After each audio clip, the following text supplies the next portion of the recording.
What is going on, family, and welcome back to another episode of Quick Coffee Talk.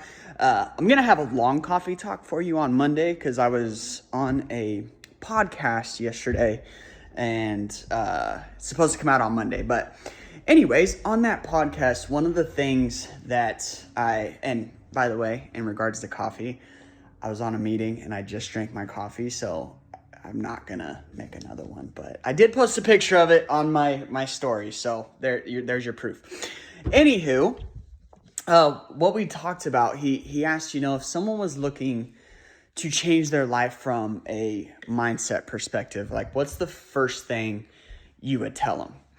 And I told them that, and again, this is from Tony Robbins. He talks about it extensively, and he says that all things we do are to get out of pain and into pleasure. And so the reason we keep participating in a bad habit, the reason we don't ultimately change our bodies, and the reason we don't change our life is because we still associate a massive amount of pleasure to doing the wrong things and a massive amount of pain to doing the right thing. So what do I mean by that? Like, how does that make sense? Well, if we want to start our weight loss journey, we think of, what do I have to give up? What do I have to do? Oh my gosh, I'm going to have to change my groceries. Oh my gosh, is my family going to support this? Oh my gosh, what about my friends who want to drink every day of the week? Like, we're thinking of all the pain that's associated with the change, but instead, what about the pleasure that comes with that? How your joints will no longer hurt, how you're going to probably extend how long you live, how your kids can look for you and you'll actually be able to run and play with them versus, no, mommy's too tired, daddy's too tired. Think about all the medications you're going to get off of. And the list can go on, right? That's the pleasure with the change. And so if we want to change anything about our lives and we want it to last, is we have to associate a massive amount of pleasure to what we want to start doing and a massive amount of pain to what we want to stop, right? Because when we do things like emotionally eat, and I'm sorry for being all over the place today. I'm getting my, the dishes ready to wash. But when we want to change, we have to think about, okay, I know that there's going to be some type of pain involved, but how do I associate a massive amount of pleasure to it so that I am able to sustain it long term?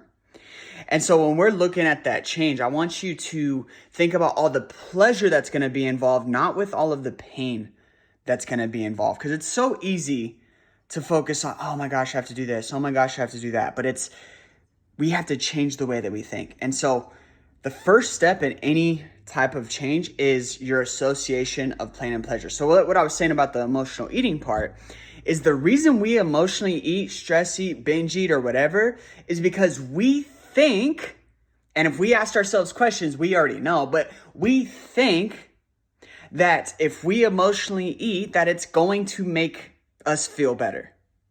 But let me ask you a question.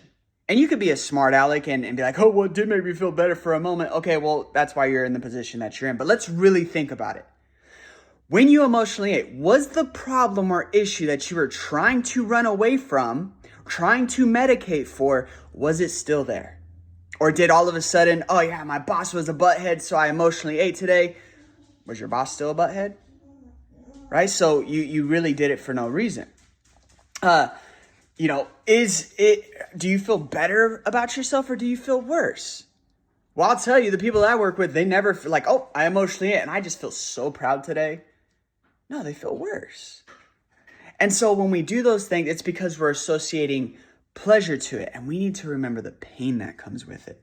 How it didn't fix the problem. How none of our issues went away. How now we're in a worse position than we were before, because now not only is that problem or issue still there, but we sabotaged our progress because of it. Right? So if you want to change, associate pain to what you want to stop doing and pleasure to what you want to start doing. So I hope that was helpful for you guys. If you made it all the way through today, what emoji should we do today? Let's just do a star. Give me a star in the comments if this was helpful for you today. But I love you guys. I appreciate you guys. I'll talk to you later.